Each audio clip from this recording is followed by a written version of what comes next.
ukuthi sikhona. Angithi umalume uzokuphatha kuhle. Mawusifuna wena wasifonela. You know ukuthi we are just a phone call away angisho mzala. Yeah, sobe sikhona nje wena nongathatha ifone usifonele. Sobe sikhona umalume uzokuphatha kuhle ungabani ngiyazi ukuthi umalume banobabakho bebangazwani kuhle mara ekugcineni uyazi ukuthi khona umuntu ozokunakelela ngisho. And uyamdinga umzali empilweni yakho ngisho. Ngoba usesemncane. Ulele khulu man. Antina Maria. Uzama ukuthini? No, like Antina na. Uthi ukuthini manje? Kuba uqeda ukushona then seniyangifuna seniyangithanda. Mara besivele Awujame wena.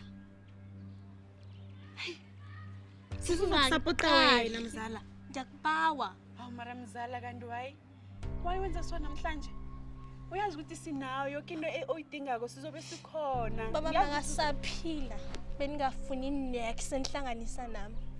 Namhlanje ushonile then guqinize enza ngathi nendaba nami. Phumani kimi. Phumani kimi. Khohle izinto zakade.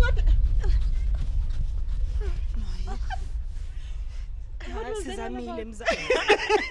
Wawa sizamile. Uthi siyamzama. Wenza nje.